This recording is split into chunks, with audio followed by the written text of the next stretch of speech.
जय हिंद दोस्तों, रक्षित खन्ना के इस चैनल में आपका स्वागत है। दोस्तों, आज के इस वीडियो में मैं आपको 5 जानकारियां दूंगा, जैसा कि आप पीछे बोर्ड पर देख रहे हैं। और इसी के रिगार्डिंग कुछ मैसेज है, कुछ नोटिफिकेशन है, कुछ लेटर है, वो भी मैं आपको साइड में दिखाऊंगा, वो भी आप चेक करेगा।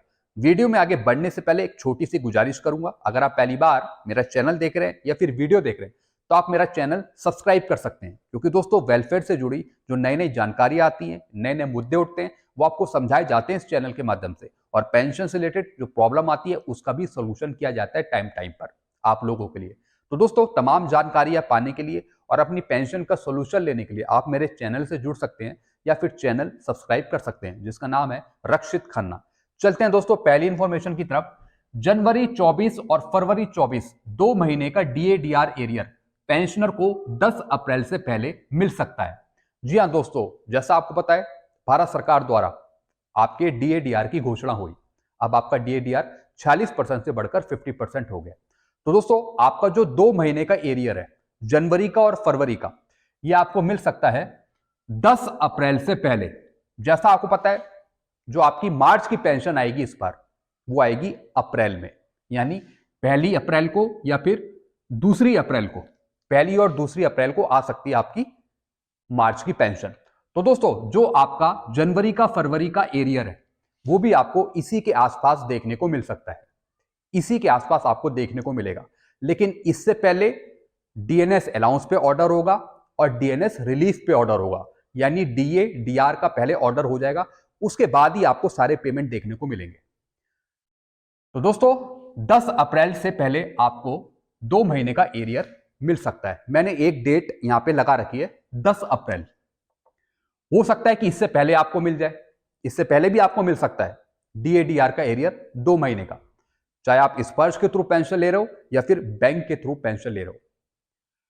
अब दोस्तों, एरियर कैलकुलेट कैसे होगा, एक मैं एग्जांपल ले रहा हूं नायक रैंक का। जैसे नायक की बेसिक है 20,107, तो इसका सीधा आप कर देंगे 4%, क्योंकि आपका जो डीएडीआर बढ़ा है वो 4% ही बढ़ा है, 46 से 50% हुआ है। तो 4% आप कर देंगे अपनी बेसिक का। जैसे 20,107 का 4%, तो आ गया 804।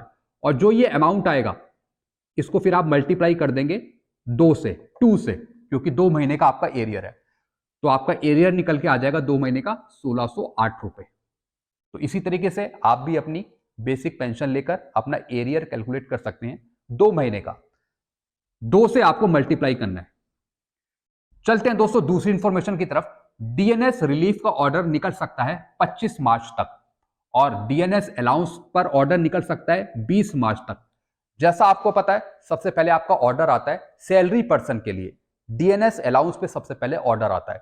उसी के बाद फिर पेंशनर्स के लिए ऑर्डर निकाला जाता है, जिसे हम बोलते हैं डीएनएस रिलीफ। जो डीएनएस अलाउंस पे होता है वो होता है सैलरी पर्सन के लिए जो एम्प्लॉई है, और जो पेंशनर है उनके लिए यूज होता है डीएनएस रिलीफ। तो दोस्तों, सबसे पहले ऑर्डर निकाला जाएगा डीएनएस अलाउंस पे, जो निकल सकता है 20 मार्च तक या फिर इसी के आसपास। और डीएनएस रिलीफ का जो ऑर्डर निकल सकता है वो निकलेगा 25 मार्च तक या फिर 25 मार्च के आसपास। इसी तारीखों के बाद फिर आपका भुगतान होगा एरियर का, 2 महीने का जो एरियर है, जनवरी का और फरवरी का। और पेंशन भी इस बार आपको अप्रैल में मिलेगी, जैसा मैंने आपको बताया। चलते हैं तीसरी इंफॉर्मेशन की तरफ। जनवरी 24 से जो रिटायर हुए पेंशनर्स, उन्हें 50% के हिसाब से ग्रेजुएटी ऑफ लीव इनकैशमेंट का पैसा या फिर एरियर मिलेगा। जैसा आपको पता है, जनवरी में फरवरी में जो भी पेंशनर रिटायर हुए होंगे तो उनको ग्रेजुएटी जो पे हुआ, जो लीव इनकैशमेंट का पैसा पे हुआ, वो हुआ 46% के हिसाब से। चूंकि आपका 50% डीएडीआर था जनवरी 2024 से, तो उसी के डिफरेंस का, यानी 46% और 50% के डिफरेंस का, यानी 4% के हिसाब से अब आपको पे होगा ग्रेजुएटी का पैसा और लीव इनकैशमेंट का पैसा। और दोस्तों, ये तभी होगा जब ऑर्डर आ जाएंगे इस पे डीए डीआर के। तो दोस्तों, ये सिर्फ पेंशनर को पे नहीं होगा, इसी के साथ साथ जो एम्प्लॉई है, जो 46% के हिसाब से अपनी सैलरी या फिर ले चुके हैं, तो उसके डिफरेंस का पैसा उनको भी पे होगा। तो ग्रेजुएटी जो पे होगी ये तो पेंशनर को मिल जाएगी इसके डिफरेंस की 4% के हिसाब से, और इसी के हिसाब से लीव इनकैशमेंट का भी पैसा मिल जाएगा डिफरेंस अमाउंट का। फिर दोस्तों, डीएडीआर तो घोषित हो गया 50%, क्या अब 18 महीने का डीएडीआर का एरियर भी मिलेगा? चुनाव से पहले पेंशनर का सवाल। जैसा आपको पता है आपका DADR 50% तो घोषित हो गया और वो आपको पेंशन पे मिलने भी लगेगा, आगे उसका एरियर भी मिल जाएगा। लेकिन सवाल ये आता है कि जिस तरीके से भारत सरकार ने आपका DADR घोषित किया 50%, 4% बढ़ाया, तो क्या 18 महीने का DADR का एरियर भी दे देगी गवर्नमेंट? दोस्तों ये दोनों चीजें अलग अलग हैं। जो DADR बढ़ना वो तो एक स्वाभाविक है, रेगुलर प्रोसेस है जो साल में 2 बार बढ़ता है। तो आप इसे कंपेयर ना करें 18 महीने के DADR के एरियर से, ये दोनों चीजें अलग अलग हैं। एक का जो खर्चा है वो है 34 से 35 हजार करोड़, और जो आपका DADR बढ़ा उसमें आपका मामूली कितना बढ़ा, 700 रुपए, 500 रुपए, 800 रुपए, 900 रुपए, इतना कुछ बढ़ा। तो दोस्तों 18 महीने का जो DADR का एरियर है ये फ्रीज हो चुका है। अभी भारत सरकार इस पे काम नहीं कर रही है, अभी भारत सरकार इस पे काम नहीं कर रही है, ये मैं आपको पहले भी बता चुका हूं। तो इसलिए आपको अभी फिलहाल 18 महीने का DADR का एरियर नहीं मिलेगा, ये मैं बोल रहा हूं नहीं मिलेगा अभी फिलहाल।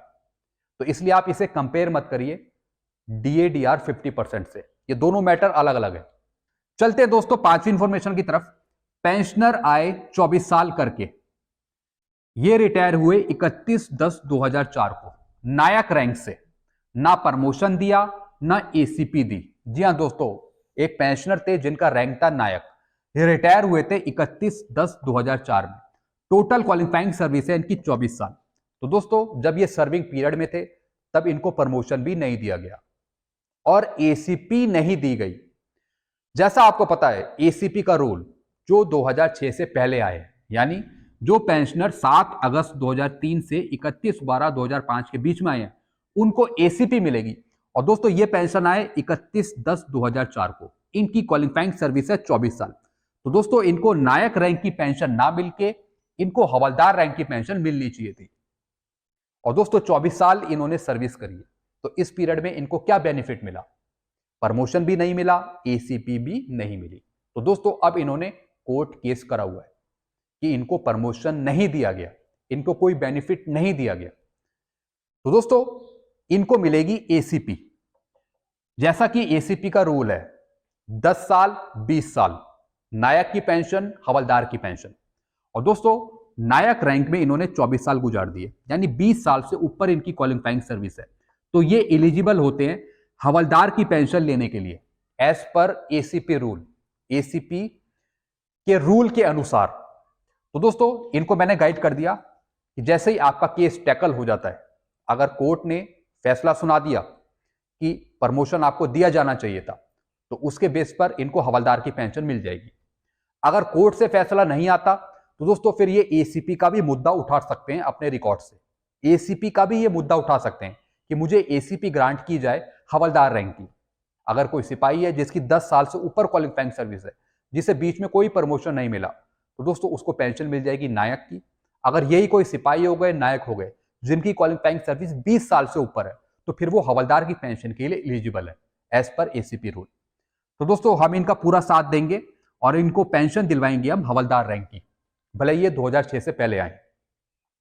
तो दोस्तों ये कुछ जानकारियां थी जो मैंने आपको समझाई। आई होप सारी जानकारी आप अच्छे से समझी होंगी। कुछ और आपको पूछना हो तो आप नीचे कमेंट कर सकते हैं। वीडियो आपको अच्छा लगता है वीडियो को लाइक करें, इस चैनल को सब्सक्राइब कर सकते हैं। Thank you so much.